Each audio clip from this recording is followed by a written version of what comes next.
नमस्कार मेरे प्रिय बंधु और सखाओ। आशा करता हूँ सभी स्वस्थ होंगे और अच्छे होंगे। मैं पुनः और एक वीडियो लेकर आपके सामने उपस्थित हो गया। आज हम एक बहुत ही महत्वपूर्ण विषय पर चर्चा करने वाले हैं। कर्म योग पर हम चर्चा करने वाले हैं। कर्म योग को बहन करते हुए जो जीवन को आगे बढ़ाता है उसे कर्म योगी कहते हैं और उसे सबसे अत्यधिक संसार से लाभ होता है। ऐसा मैं क्यों कह रहा हूँ ये हम चर्चा में जब आगे बढ़ेंगे जानेंगे, तथा ये भी जानेंगे कि किस प्रकार योग यानी योगी होकर जीना एक त्यागी से बेहतर है और एक भोगी से बेहतर है। वास्तव में जब आप त्यागी होते हैं तब आप इस संसार के जो भोगनीय वस्तु है उनसे सुख नहीं ले पाते। और ये संसार का सुख वास्तव में किस लिए बनाया गया था? मनुष्य के लिए ना। पशु तो इसका भोग ही नहीं कर सकते, तो क्या भोग बुरा हो जाता है? नहीं, संसार का भोग अवश्य करना चाहिए, परंतु इसमें ज्ञानमय दृष्टि होना चाहिए। उस पर चर्चा करेंगे। और दूसरा कि सब कुछ त्याग देना, ये कहते हुए कि ये सब बुरा है, नहीं, ये भी नकारात्मक दृष्टिकोण है। तो चलिए शुरू करते हैं। देखिए, पहले योग का मतलब क्या समझते हैं आप? योग मतलब जोड़ना। उससे पहले ये कहिए यज्ञ मतलब क्या होता है? हाँ, वास्तव में वो यज्ञ नहीं होता, वो होता है यज्ञ। तो इस यज्ञ का मतलब क्या होता है? वास्तव में संसार में उस महान कार्य को यज्ञ का दर्जा दिया जाएगा जिससे समाज का कल्याण जुड़ा हो, मनुष्य का उत्थान जुड़ा हो और राष्ट्र का हित उसमें सम्मिलित हो। और हर महान कार्य में त्याग और बलिदान अवश्य होता है, पुरुषार्थ भी लगता है और परिश्रम भी। क्योंकि ना छोटा मोटा कार्य तो हर कोई कर लेंगे और इन्हीं साधारण छोटा मोटा कार्य करके आप साधारण दर्जे में ही रह जाते हैं, एक औसत दर के आदमी के स्तर पर रह जाते हैं। असाधारण होने के लिए एक विलक्षण कार्य करना होता है, भीड़ से हटकर करना होता है, भीड़ के लिए उदाहरण प्रस्तुत करना होता है, ना कि भीड़ के बात ही चल देना। सही कह रहा हूँ ना दोस्तों? तो योग मतलब जोड़ना और यज्ञ मतलब महान कार्य जो निस्वार्थ भाव से किया जाए, जिसमें सबका हित जुड़ा हो, राष्ट्र के स्तर पर भी, व्यक्तिगत स्तर पर भी, समाज के स्तर पर भी। याद रखिएगा बंधुगण, जो समाज के लिए अच्छा होगा वो मेरे लिए भी अच्छा होगा, परंतु जो मेरे लिए अच्छा हो वो समाज के लिए अच्छा हो ये अनिवार्य नहीं। इसलिए हमें समाज का ध्यान रखते हुए कार्य करना चाहिए, न कि अपने व्यक्तिगत स्वार्थ, अपने व्यक्तिगत लाभ को प्राप्त करने के लिए समाज को पतन की ओर ले जाए, है ना? तो वास्तव में अगर संसार को कोई पूर्ण रूप से भोग सकता है, वास्तव में पूर्ण रूप से तो कभी संसार का भोग किया नहीं जा सकता, परंतु हाँ, संसार का जो जितना भी हम भोग कर सकते हैं, अच्छी तरह से आनंद ले सकते हैं, सुख ले सकते हैं, इससे वो कौन कर सकता है बंधुगण? क्या एक पूर्ण रूप से संसारी मनुष्य? क्या एक भोगी मनुष्य? नहीं। क्या एक त्यागी मनुष्य? नहीं। एक योगी ही कर सकता है। योगी संसार में जीता तो है, परंतु ना ही पूर्ण तरह संसारी के भांति और ना ही पूर्ण सन्यासी के भांति।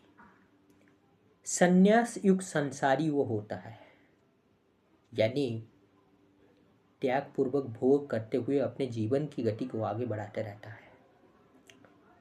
संसार के लिए जो आवश्यकता होती है, उसका जो कर्तव्य है, जो कर्म है, जो दायित्व बोध है, वो उससे मुंह नहीं फेर लेता, अपितु उसको पूर्ण तरह से पालन करता है। जो जो भी वो योगदान कर सकता है इस संसार के लिए, समाज के लिए, राष्ट्र के लिए, वो उसको करता है। पूर्ण परिश्रम पुरुषार्थ से करता है,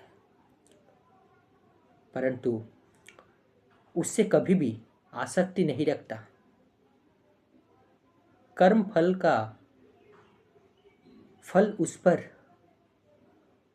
कोई इफेक्ट नहीं डालता। क्यों? क्योंकि ना सुख हो या दुख हो, उसे कुछ फर्क नहीं पड़ता। ये करने योग्य है, ये संसार के लिए आवश्यक है, समाज के लिए आवश्यक है, इसलिए मैं करूँगा, चाहे इसके लिए मुझे कितना भी परिश्रम करना पड़े, चाहे मेरा प्राण ही क्यों ना छूट जाए, है ना। इस तरह से वो संसार को संसारी की भांति लाभान्वित कराता जाता है, तथा जो संसार के वस्तुएं भी है, जो द्रव्य है, जो भोगनीय वस्तु है, उसका भी उपयोग में लेता है अपने जीवन में। और क्योंकि ना जो सबसे बड़ी बाधक होती है वो होती है हमारी आशा। हम हमेशा ये चिंतन करते हैं कि हम ये कर रहे हैं तो इससे हमेशा ही हमारे लिए शुभ होगा, अर्थात सभी से प्रशंसा मिलेगा, कोई तिरस्कार नहीं मिलेगा, कोई नकारात्मक भाव हमारे सामने नहीं आएगा, कभी दुख नहीं मिलेगा, कभी पीड़ा नहीं मिलेगा, कभी कष्ट नहीं मिलेगा, नहीं। और इसीलिए आप मोह, काम, लोभ के बंधन में बन जाते हैं, परंतु ये योगी कभी नहीं बनता।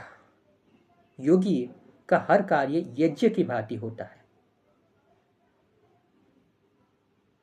हर कार्य में अपना बलिदान समझता है, उसे कोई आशा नहीं रखता। इस तरह से उसको स्वयं संन्यास का लाभ होता है। और संन्यास अर्थात मन में आनंद होता है, संतोष होता है, किसी से द्वेष नहीं, किसी से ईर्ष्या नहीं, किसी से प्रतिस्पर्धा नहीं। परंतु देखिएगा बंधुगण, ये प्रतिस्पर्धा तो नहीं करते, परंतु संसारी आदमी इसे सबसे बड़ा प्रतिस्पर्धी मानते हैं, तथा संसार इससे प्रतिस्पर्धा करने लगता है।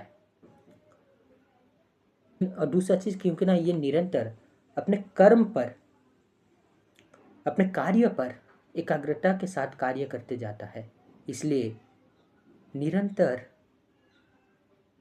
इसका विकास, इसका उत्थान होता रहता है ना। और वास्तव में एक गृहस्थी को एक योगी की भांति ही जीना चाहिए।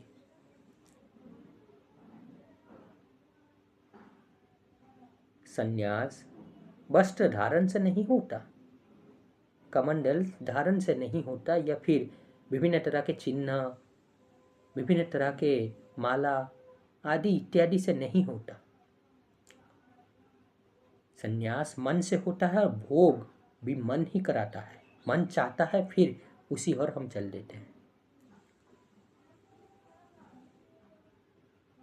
मुझे कोई कार्य करना है, कोई महान कार्य है, लेकिन उसके लिए मुझे यहाँ से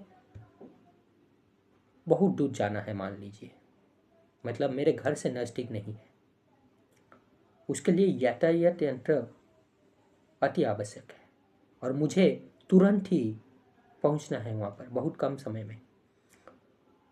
अब क्योंकि ना कम समय में पहुंचना है, तो इसलिए ना ही मैं ई रिक्शा ले सकता हूँ, ना ही ऑटो रिक्शा ले सकता हूँ, तथा ये तो कम दूरी जाने वाले यातायात यंत्र है। लेकिन अगर मुझे बहुत दूर जाना है, तो इसके लिए मेरे पास 3 ऑप्शन है।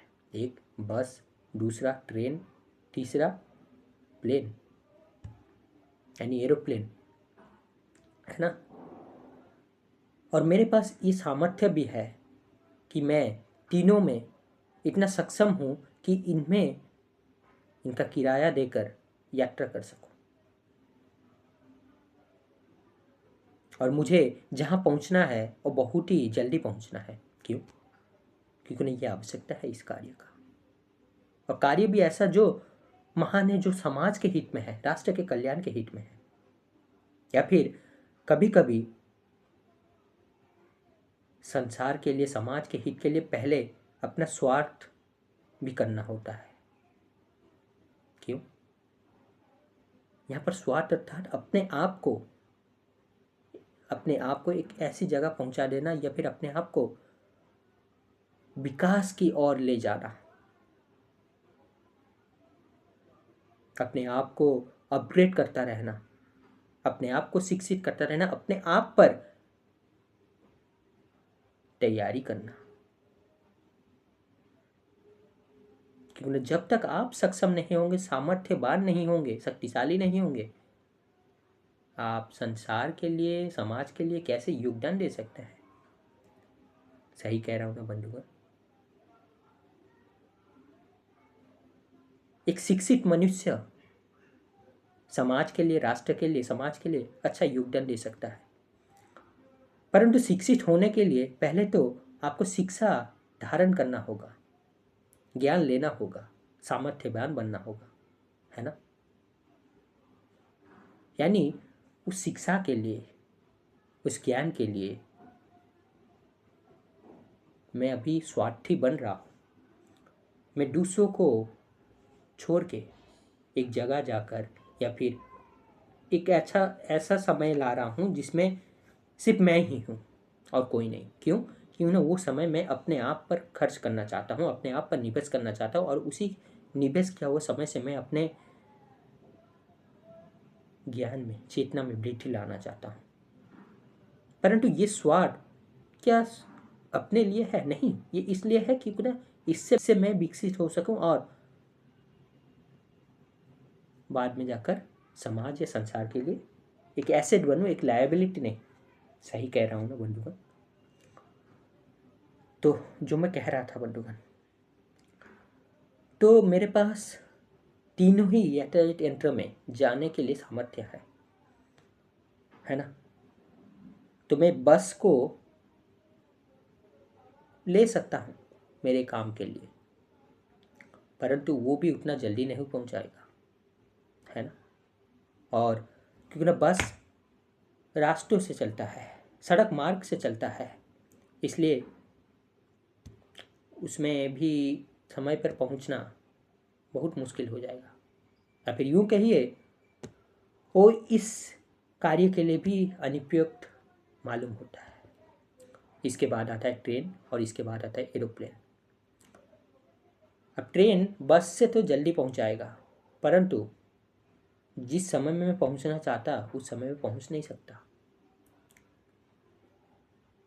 शेष बचा क्या? उड़ान भरने वाला जहाज, यानी एरोप्लेन। और इसमें किराया बहुत महंगा होता है, लेकिन मेरे पास इतना सामर्थ्य है कि मैं किराया को चुकाकर, उस किराया को देकर, उस किराया से सफ़र कर सकूं, है ना? और इसीलिए यहाँ पर सबसे उत्तम जो चयन होगा वो होगा एरोप्लेन का, है ना?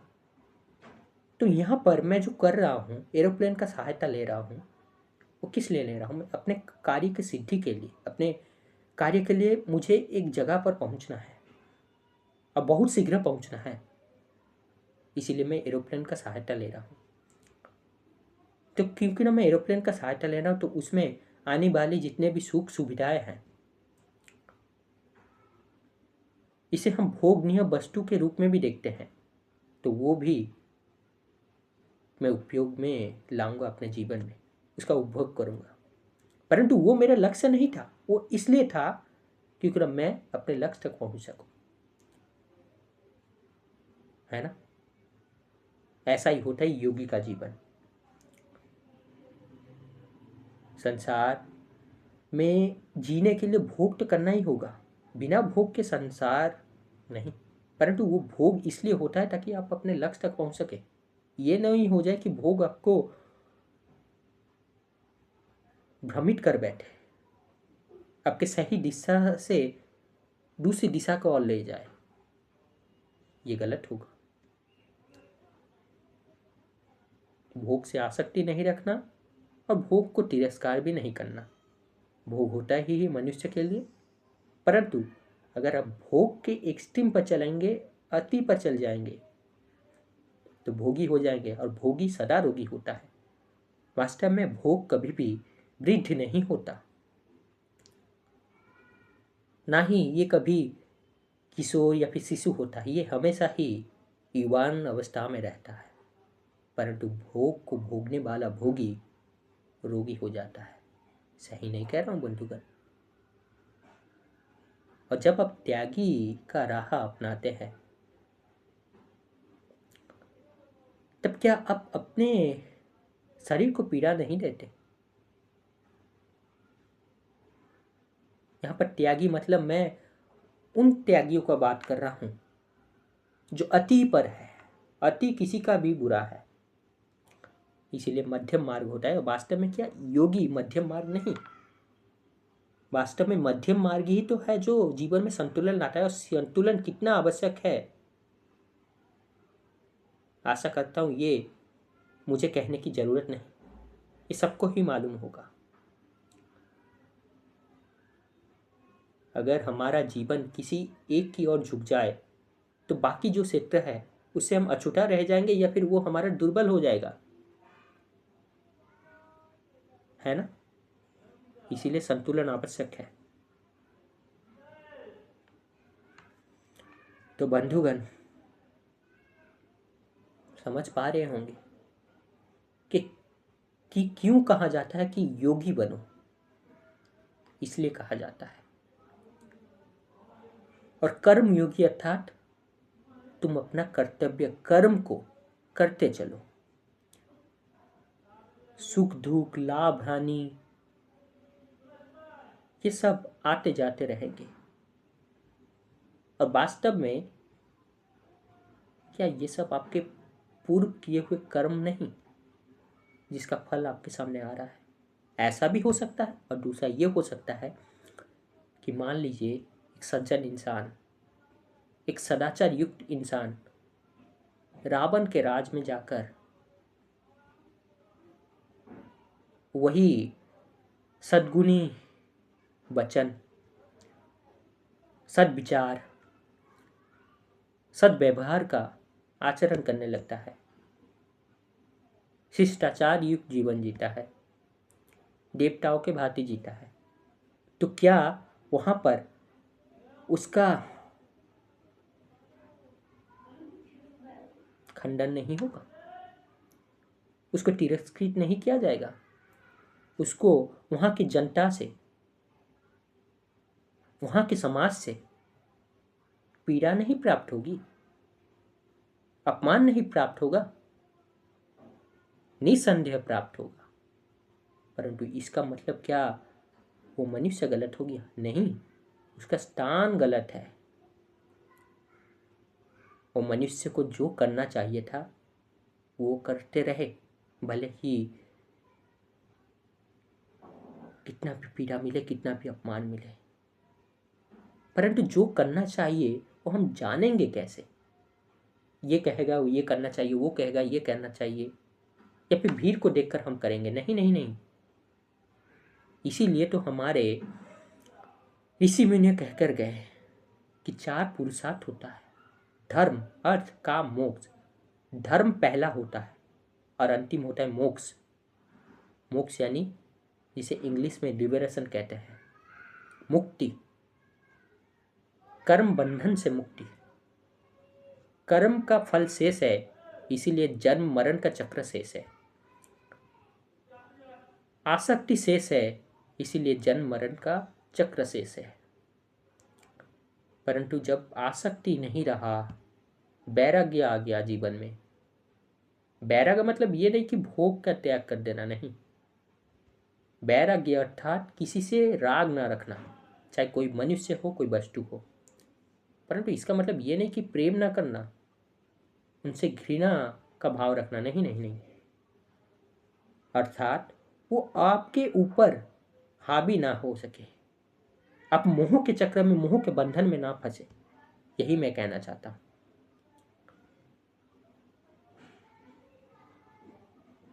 तो एक कर्मयोगी कौन होता है? जो सत्कर्म, ज्ञान युक्त कर्म, बोध युक्त कर्म, निस्वार्थ कर्म, समाज कल्याण के लिए, राष्ट्र हित के लिए, मनुष्य के हित के लिए, धर्म युक्त कर्म बहन करते हुए जीवन की गाड़ी को आगे बढ़ाता रहता है, चाहे उसे तिरस्कार मिले, अपमान मिले, या फिर चारों ओर से सुख और खुशी प्राप्त हो, यश ख्याति होता रहे, कुछ फर्क नहीं पड़ता उसे। वो उस फल को बलिदान के रूप में ईश्वर को भेंट चढ़ा देता है, यज्ञ की भांति। आशा करता हूं बंधुगण इन सब बातों से को स्पष्टता मिल रही होगी कि क्यों कर्मयोगी श्रेष्ठ है, और इसी से ही जीवन को आगे बढ़ाना चाहिए। और तथा जो मैं उदाहरण दिया कि एक सद्गुण युक्त मनुष्य भी अगर सदाचार करता रहे, सद्व्यवहार रखे, सदाचरण रखे, देवताओं की भांति जिए, तब भी उसे अपमान मिलेगा। क्यों? क्योंकि ना उसका स्थान गलत है, वो राक्षसों के समाज में रह रहा है, जहाँ मनुष्य का चेतना उतना ऊपर उठा नहीं, उनका मन कलंकित है, दूषित है, चिंतन में, विचार में वो सदाचरण नहीं दिख रहा है, सही ज्ञान नहीं मिला।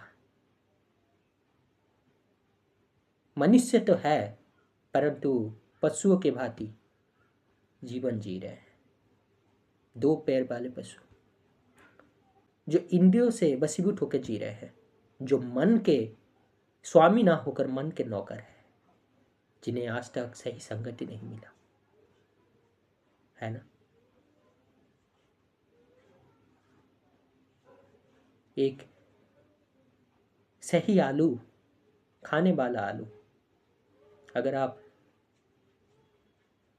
सड़े हुए आलू के भीतर रख देंगे तो वो भी सड़ेला हो जाएगा। इसका मतलब ये नहीं कि वो आलू गलत था, है ना। तो प्रशंसा, यश, ख्याति ये बाहर से मिलती है, महत्वपूर्ण है हम क्या करते हैं, और हमें वही मिलता है जो हम करते जाते हैं, हमारा कर्म किस प्रकार का होता है ना। आशा करता हूँ बंधुगण समझ पा रहे होंगे। वास्तव में ये सब विषय है ना, इसमें बहुत बड़ा कहा जा सकता है, बहुत बड़ा चर्चा हो सकता है, एक एक चीज को लेकर बहुत विस्तृत चर्चा हो सकता है। परंतु आशा करूंगा जितना भी कहा हूँ, मेरा तुच्छ बुद्धि से, तुच्छ सामर्थ्य से मैं जितना समझाना चाहता हूँ उतना आपको समझ में आया होगा। आज के लिए इतना ही, यहीं पर आपसे विदाई ही लेना चाहूँगा। फिर मिलेंगे, तब तक सही ज्ञान युक्त जीवन जीते रहिए और ज्ञान का प्रकाश बांटते रहिए, धर्म में रहिए, न कि अधर्म, अन्याय, पाखंड में जिए। वास्तविक धर्म में रहिए, लोक धर्म में नहीं, लोक संस्कृति में नहीं।